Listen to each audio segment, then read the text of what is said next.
जय हो महालोमड़ी लाली जी। मेरे बालक, मैं तुम्हारी साधिका लाली लोमड़ी कुछ मिनटों का ध्यान रखूंगी और उसके बाद जो मुझे आवाज मिलेगी मैं वो तुमको बता दूंगी और तुम परेशान मत हो, अब तुम मेरी शरण में हो। एक दिन गधा और लाली लोमड़ी दोनों पेड़ के नीचे बैठे थे, कुछ सोच विचार कर रहे थे। लेकिन गधा बहुत कामचोर था, वो भी हमेशा सपनों में जीने वाला प्राणी था, और लाली बहुत ही धूर्त और धोखेबाज थी। लाली गधे से बोलती है, अरे ओ गधे, तुम दिन रात सोए रहोगे तो हम दोनों का जीवन कैसे बीतेगा? तुम कुछ काम क्यों नहीं करते हो? अगर तुम ऐसा करोगे तो हमारा जीना मुश्किल हो जाएगा। खाने बिना तो हम दोनों का जीवन ही खत्म हो जाएगा। मेरे प्यारे गुलाब के फूल, कुछ तो करो। अरे लाली, तुम इतनी परेशान क्यों हो? तुम्हारे साथ दोस्ती करके 5 महीने बीत गए, लेकिन आज तक भूखा नहीं सोए ना। कुछ ना कुछ जुगाड़ हो ही जाता है, फिर भी तुम क्यों परेशान रहती हो? और ये लड़ियां वाली अदा से मुझे तपाया ना करो। जब तुम लड़की वाली अदे से बोलती हो तो मुझे कुछ कुछ होता है। कितने बेशर्म हो, कैसी बातें करते हो? लेकिन हमें ऐसे भी बैठे नहीं रहना चाहिए, हमेशा बड़ा बनने का सपना देखो, ठीक है? मुझे लगता है अभी मुझे ही कुछ करना पड़ेगा, नहीं तो जीना बहुत मुश्किल हो जाएगा। चलो ठीक है लाली, तुमको जैसा ठीक लगे करो। तुम ही कोई रास्ता दिखाओ जिससे हम दोनों का जीवन राजाओं वाला हो जाए। ठीक है, तुम चिंता मत करो, जल्द कुछ नया होगा जिससे हम दोनों का जीवन राजा की तरह बीतेगा। मैं कोई ऐसा जुगाड़ लगाऊंगी, सब कुछ बैठे बिछाए मिलेगा, कुछ दिमाग लगाना होगा बस। समय बीत रहा था, लाली और गधा कुछ सोच ही रहे थे, तभी उनके पास एक बकरी आती है और बोलती है, कैसी हो लाली बहन? किया तुमको नहीं पता है, हमारे जंगल में एक भालू बाबा जी आए हुए हैं जो सबको ज्ञान की बातें बताते हैं। तुम दोनों भी चलो मेरे साथ। क्या कह रही हो चमेली बहन? कौन साधु बाबा, कहाँ से आए और क्या बातें सिखाते हैं? चलो चलकर देख लेते हैं। और फिर तीनों वहाँ से चले जाते हैं। वहाँ जाकर देखते हैं कि एक भालू साधु बन के जानवरों को उपदेश दे रहे थे। देखो मेरे प्रिय शिष्यों, जीवन अनमोल है। दूसरे जानवरों को मार के अपना भोजन बनाना पाप है, क्योंकि दूसरे जानवर का मांस खाकर तुम अपने जीवन में कभी खुश नहीं रह सकते हो। इसलिए अगर मेरी बात समझ में आ रही है तो ये सब काम छोड़कर फल फूल खाकर ही जीवन बिताएं और सबके साथ प्रेम से रहें, मीठा बोलें, कभी किसी का दिल नहीं दुखाएं, तो आप सबका जीवन सफल हो जाएगा। जीवन बहुत अनमोल है मेरे प्यारे शिष्यों, भक्ति का मार्ग ही स्वर्ग का माध्यम है। जैसे ही बाबा जी का उपदेश खत्म हुआ तो सभी जानवरों ने बाबा जी सेवा बहुत सारे फल भेंट स्वरूप चढ़ा दिया। ये सब होता देख लाली लोमड़ी के दिमाग में हलचल होने लगी और वो गधे से बोली, अरे मेरे यार, तुमको कुछ समझ में आया बाबा ने क्या उपदेश दिया? और वो लोग कितने मजे में अपना जीवन काट रहे हैं, बिना मेहनत किए फलों से टोकरी भर जा रही है। इससे बड़ा और कोई दूसरा काम नहीं हो सकता है। नहीं लाली, वो सब मेरे माथे में नहीं घुस रहा था, मुझे सिर्फ यही दिखा। अंत में बाबा को खूब फल फूल मिल रहे हैं, उनको खाने की चिंता एकदम नहीं है, उनके पास तो फल फूल का भंडार लग गया है। हाँ, यही तो कहना चाहती हूँ। देख, इन सबको पटाना बहुत ही आसान है, मेरे दिमाग के आगे सब हार जाएंगे। मैं कुछ ऐसा ही काम करूँगी, बस तू मेरा साथ देना, फिर देख हम दोनों क्या करते हैं, सब और हमारी ही जय जयकार होगी। लाली, क्या कहना चाहती हो तुम? क्या तुम भी बाबा बन के उपदेश देना चाहती हो? पहले यहाँ से चलो, फिर मैं रास्ते में तुमको सब कुछ बताती हूँ। मेरी बात ध्यान से सुन। हम दोनों ये जंगल छोड़कर जा रहे हैं दूसरे जंगल में। वहाँ पर हमें कोई नहीं जानता है, इसलिए हम दोनों मिलकर एक खेल खेलेंगे। तू बनना मेरा चेला, मैं बनूंगी सन्यासी साधिका। फिर देखना, हम दोनों के तो मजे ही मजे। मैं दूंगी सबको उपदेश। वैसे भी इस जंगल में अपनी कोई इज्जत भी नहीं है, सभी लोग शक की नजर से देखते हैं और हम दोनों को लेकर सब गलत बातें करते। इससे अच्छा है कि हम इसमें ना ही रहें, यही सही होगा। और फिर वो दोनों दूसरे जंगल में पहुंच जाते हैं। वहां पर सब जानवर बहुत ही भोले और मासूम थे, जो छल कपट की भावना नहीं जानते थे। और लाली समझ गई थी यहाँ उसका सब काम अच्छा चल सकता। फिर अगले दिन सुबह होती है। कैसे हो भाई आप सब? मैं और मेरी गुरु हिमालय पर्वत से आई। मुझे लगता है कि तुम सबका जीवन बहुत ही दुख और तकलीफ में है। अगर आप सब चाहें तो मैं तुम सबको अपने गुरुजी से मिलाना चाहता हूँ। तुम्हारे जीवन की हर पीड़ा खत्म कर देंगे और तुम सबको एक अलौकिक शक्ति का आभास होगा, जिससे तुम्हारे जीवन की काया पलट जाएगी। मुझे ही देख लो, मैं एक गधा हूँ। मेरे जीवन को तार दिया महासाधिका जी ने, और मैं यही चाहता हूँ कि तुम सब भी मेरे गुरुजी का प्रवचन सुनोगे तो जीवन में खुशहाली आएगी और इस जीवन चक्र से सदा के लिए मुक्ति मिल जाएगी। अरे भाई, आहा, आपकी वाणी में कितनी मिठास भरी हुई है और आप तो साक्षात कोई दूसरी दुनिया के कोई अलौकिक जीव लगते हो। आप कितने शानत हैं। हम सब भी आपके उस महान गुरुजी से मिलना चाहते हैं और उनका प्रवचन सुनकर अपना जीवन धन्य करना चाहते हैं। चलो हम सब आपके गुरु के पास चलते हैं। फिर सभी जानवर गुरु माँ लाली के पास आते हैं और प्रवचन सुनते हैं।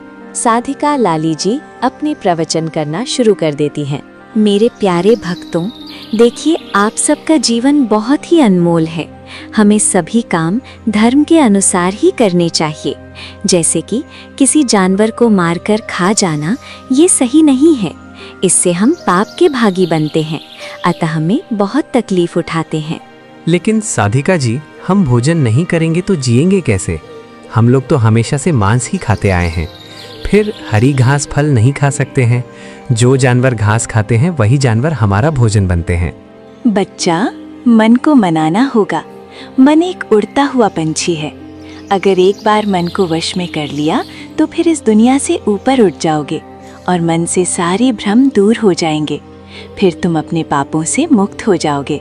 जैसे उदाहरण के लिए, मन में मन है, जैसे एक रावण और दूसरा मन श्री राम। अब तुम किस मन को चुनते हो? विनाश चाहते हो या अपार आनंद? मैं तुम्हें अपने बारे में बताती हूँ। मैं भी एक मांसाहारी थी। एक दिन मैंने एक खरगोश का शिकार किया तो उसे पकाकर खाया। तभी वहाँ एक महान संत आए। उनके पास ऐसी शक्ति थी जो मन को शांत कर दे। उनकी कृपा से आज मैं एक शाकाहारी साधिका बन गई और मैंने धर्म का रास्ता अपनाया। और अब मैं वन, जंगल, हर जगह जा जाकर शक्ति का प्रचार करती हूँ, जिससे सबको मार्गदर्शन मिल सके और सबका कल्याण हो। आहा, हे साधिका जी, आपकी वाणी कितनी मीठी है और आप एकदम शांत हो। आप में कोई लोभ नहीं, कोई लालच नहीं है और हम सब आपके बताए हुए रास्ते पर ही चलेंगे। अब हम सब मिलकर आपके दिखाए रास्ते पर ही चलेंगे। आपकी बातों में वो सच्चाई है जिससे हम सब दूर भागते हैं। और साधिका जी, आपके भोजन का प्रबंध हम सब मिलकर करेंगे। धन्यवाद भक्तजनों, हम आपके सदा आभारी रहेंगे। जो भी भेंट आप लोग मुझे देना चाहते थे, दो मैं रूखी सूखी खाकर ही खुश हो जाऊंगी। फिर क्या था, सभी जानवर अलग अलग फल फूल देने लगे, जिससे दोनों का जीवन मजे में बीतने लगा। अरे वाह लाली, तू छा गई। तुमने तो सबको मदहोश कर दिया। सब कैसे सुनते हैं तुमको। मेरी प्यारी लाली, तूने तो हमारे सूखे जीवन को हरा भरा कर दिया। छा गई तू तो। अपना जीवन तो अब राजाओं वाला बीत रहा है। अब किसी प्रकार की चिंता नहीं है। अब तो मज़ा ही मज़ा है। काम भी नहीं करना पड़ रहा है और अच्छा अच्छा फल, फूल, घास भी मिल रहा है। बस ऐसे ही प्रवचन करती रहना। अरे यार, मैंने क्या कहा था? एक दिन हम लोग राजाओं की तरह जिंदगी जिएंगे और वो दिन आ भी गया। बंटी, तुम चिंता मत करो, यहाँ का राजा भी हमारा शिष्य होगा। फिर हम लोगों की एंट्री दरबार में हो जाएगी। बस तुम देखते रहो कैसे मैं इन सबको अपने वश में करके बैठे बिठाए सारा माल हड़प जाएंगे। बस एक बार मुझे इस जंगल के राजा को अपने जाल में फंसा लेने दो, बस फिर हम दोनों के मजे ही मजे। हाँ लाली, मुझे तो यकीन हो गया है, तुम वो दिन भी ला सकती हो, क्योंकि तुम महान झूठी हो। फिर ये बात जंगल के राजा शेर सिंह के पास गई। सभी जानवरों की बातें सुन के शेर सिंह परेशान हो गया और उसने बोला, तुम लोग ये कैसी बहकी बहकी बात कर रहे हो? जंगल में एक सन्यासी लोमड़ी आई है जो सबको उपदेश दे रही है। हाँ महाराज, उसकी बातों में जादू है। उसकी बातें सुनकर मैं खुद शाकाहारी हो गया हूँ महाराज।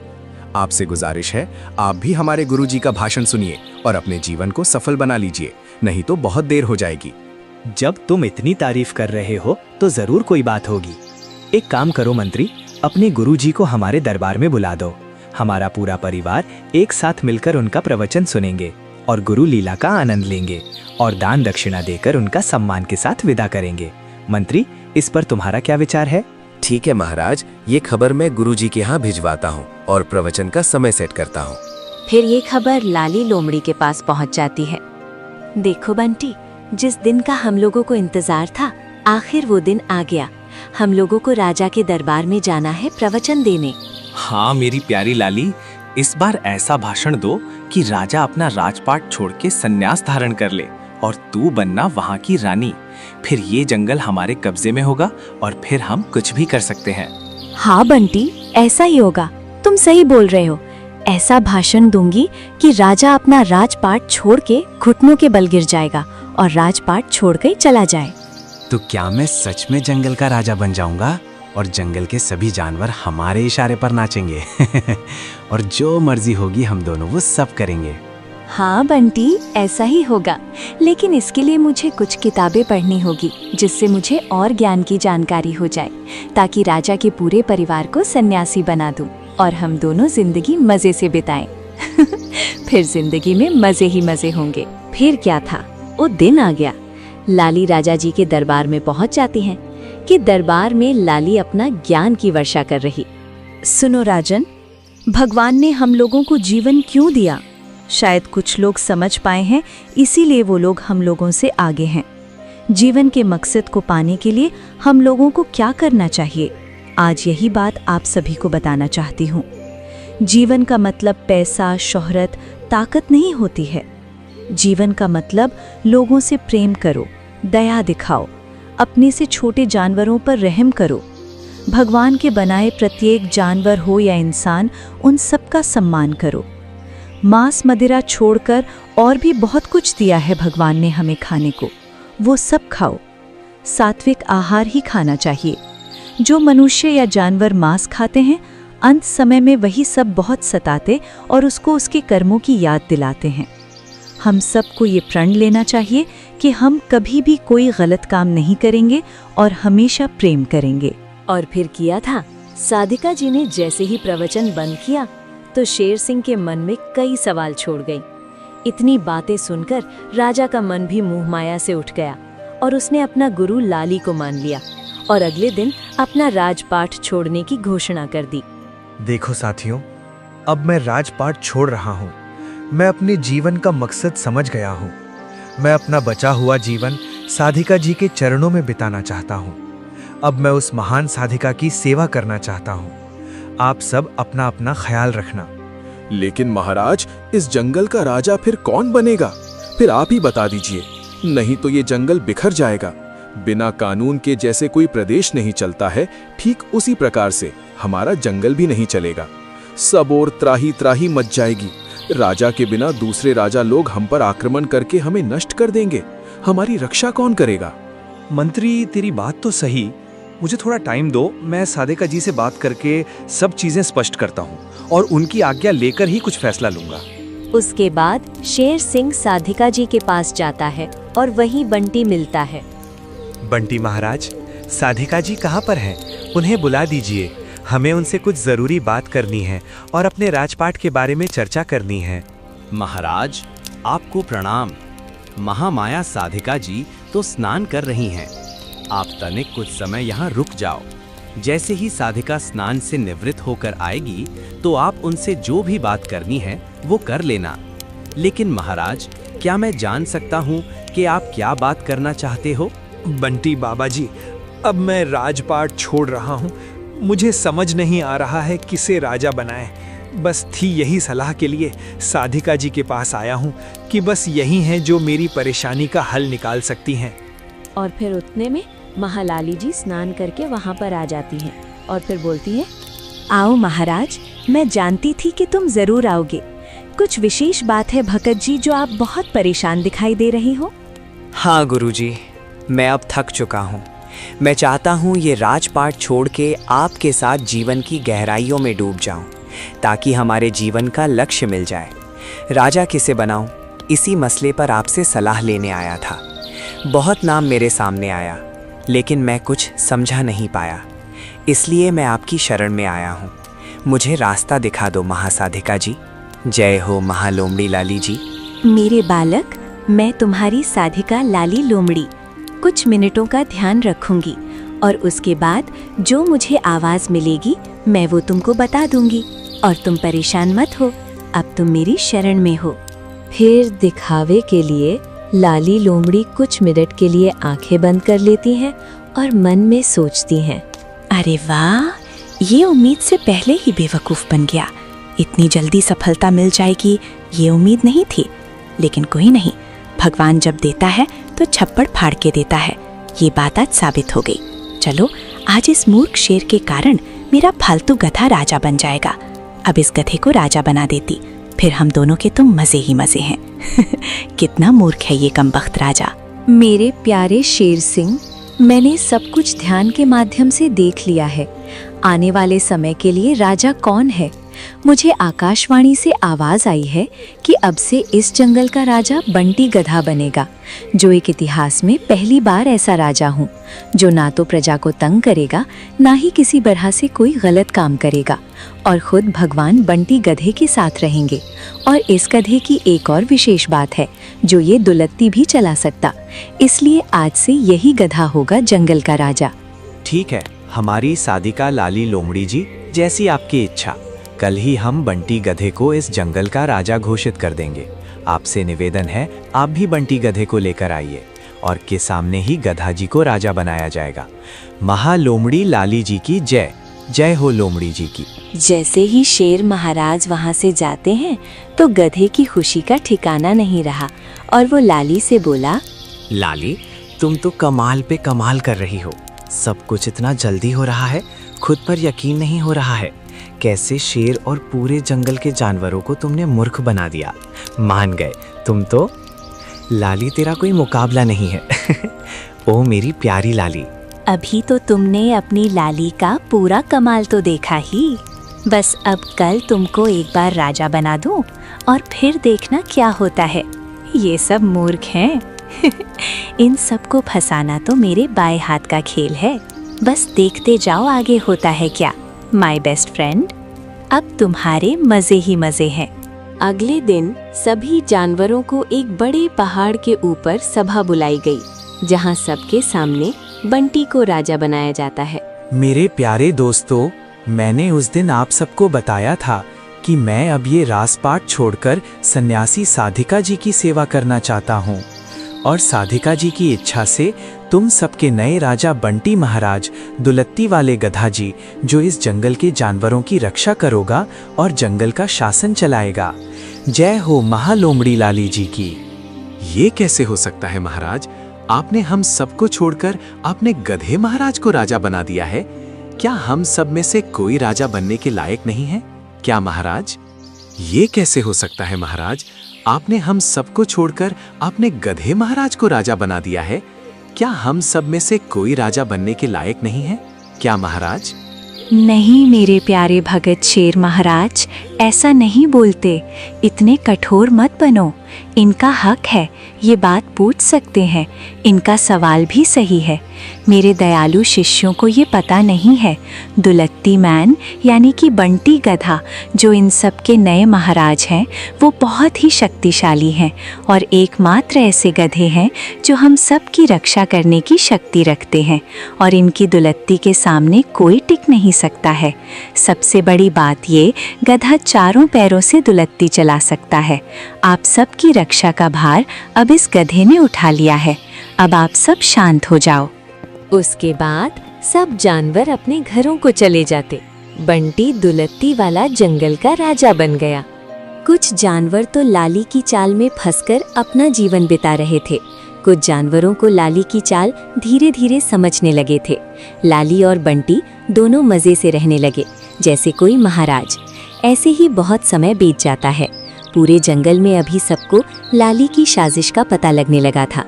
एक दिन लाली चोरी से मांस खाने लगी हुई थी, तो पीछे से भेड़िया देख लेता तो वो बोलता है, हमारी साधिका जी, आप ये क्या कर रही हो? मांस खा रही हो आप?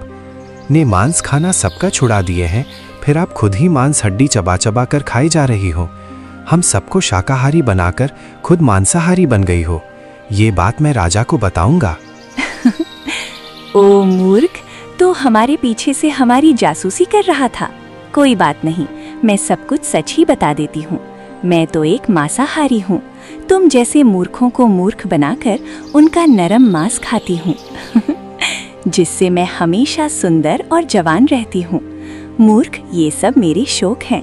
रात्रि के अंधेरे में तुम जैसे को अपने सुंदर रूप का लालच देकर उनका मांस खाती हूँ यही है मेरी असल सच्चाई। इसका मतलब हम सबके साथ बहुत बड़ा धोखा हुआ है। पूरे जंगल के जानवरों को तुमने मूर्ख बना दिया और शेर महाराज को भी फंसा लिया। अब तेरा पखंड और नहीं चलेगा। मैं सब कुछ शेर महाराज को बता दूंगा, जिससे तुम दोनों को सबके सामने सजा मिलेगी। सजा तो तब मिलेगी जब तुम शेर के पास जाओगे। मूर्ख बंटी, चढ़ जा इस भेड़िए के ऊपर। आज मैं इस भेड़िए को खाऊंगी मजा आएगा। सजा तो तब मिलेगी जब तुम शेर के पास जाओगे। मूर्ख बंटी, चढ़ जा इस भेड़िए के ऊपर। आज मैं इस भेड़िए को खाऊंगी मजा आएगा। फिर दोनों ने मिलके भेड़िए को मौत की नींद सुला दिए और जंगल में ये बात फैला दिए कि भेड़िया चोरी करने गया था। रात के अंधेरे में सैनिकों ने मार डाला। लेकिन ये बात भालू को खटक रही थी। फिर अगले दिन भालू शेर सिंह से मिलता है। शेर महाराज, आज भेड़िए को किसी ने मार दिया और राजा के दरबार गया था। जब वो जा रहा था हमसे मिला था। वो बोल रहा था राजा के दरबार जा रहा हूँ, कुछ जानवर की शिकायत है, वही हल कराना है। शाम को हमसे मिलने वाला भी था। फिर वो कैसे चोरी कर सकता है? दाल में कुछ काला है महाराज। कहीं दुलत्ती मैन बंटी राजा ने मरवा तो नहीं दिया? क्योंकि जंगल के जानवर बंटी गधे के राजपाट में खुश नहीं है। कुछ गड़बड़ है महाराज, पता लगाना पड़ेगा। मुझे तो यकीन नहीं हो रहा है। अगर तुम बोल रहे हो तो जरूर कुछ गड़बड़ हो सकती है, क्योंकि तुम जंगल की सबसे समझदार और ईमानदार प्राणी हो। ठीक है, हम सब मिलके हमारी लाली और दुलत्ती मैन गधे की सच्चाई का पता लगाते हैं। ये सब सच हुआ तो बहुत भयंकर सजा देंगे उनको। फिर क्या था, शेर सिंह, भालू और लकड़बग्घा सभी मिलकर लाली पे नजर रखने लगते हैं। लेकिन कहते हैं बुराई कब तक सच्चाई पर हावी रहेगी। और एक दिन लाली और दुलत्ती मैन गधा दरबार में मांस और मदिरा का सेवन कर रहे थे। अरे वाह मेरी प्यारी लाली, तुम बड़ी चालबाज निकली। मुझे तो राजा बना दिया और खुद साधिका बन गई। तेरे साथ मिलकर तो जिंदगी जीने का मजा ही आ गया है अब मेरी प्यारी लाली बता, फिर कब बनोगी मेरी रानी? अब मुझसे और सब्र नहीं होता। मेरा तो एक ही सपना था कि लाली मेरी रानी बने। Love you too Lali. Oh sweet my boy, love you too. दुलत्ती मैन, मैं तेरे प्यार में बहुत ही पहले से पागल थी। इसलिए तो मैंने तुम्हें पहले राजा बनाया था कि बाद में हम दोनों का जीवन स्वर्ग जैसा हो। और मेरे चालबाज दिमाग की वजह से वो सब कुछ हो गया है। बस अब जल्द ही हम दोनों शादी कर लेंगे लव यू बेबी। मुझे भी अब तेरी दूरी बर्दाश्त नहीं होती। कल मैं सबके सामने ऐलान कर दूंगी कि दुलत्ती मैन की पत्नी हूँ ठीक है माय लव। ओहो, यहाँ तो लैला मजनू की प्रेम स्टोरी चल रही है। अब तुम दोनों की लव स्टोरी का अंत आ गया है। अब उम्र भर के लिए तुम दोनों को जेल में बंद रहना होगा और वहां तुम दोनों करना अपनी रासलीला। मक्कार लोमड़ी, कितनी शर्म की बात है। एक गधे के प्रेम संबंध था और हम सब मूर्ख साधिका मान बैठे थे। हमको तो शक उसी दिन हो गया था महाराज, जब ये इस जंगल में आई थी। लेकिन उस समय मैं कुछ नहीं कर पाया। लेकिन उस दिन जब हमारा प्यारा मंत्री जब मारा गया, उस दिन हमारा शक यकीन में बदल गया। इस खेल के पीछे तेरा ही हाथ है। खैर कोई नहीं, तेरे किए की सजा हमारे महाराज तय करेंगे। हम दोनों को माफ कर दीजिए। हम दोनों बिना मेहनत किए जीवन को आसान बनाने के चक्कर में आप सबको मूर्ख बनाया। हम क्षमा के काबिल नहीं हैं, लेकिन आप दयालु हैं। आपका दिल बड़ा है। हमको यकीन है आप हमको माफ कर देंगे। अब अपनी बातों का जादू जेल में चलाना। चलो, अभी जेल में आप दोनों का स्वागत करेंगे। चलो। फिर शेर सिंह ने दोनों को जेल में डाल दिया। फिर से राजपाट संभालने लगे। जंगल में शांति लौट आती है।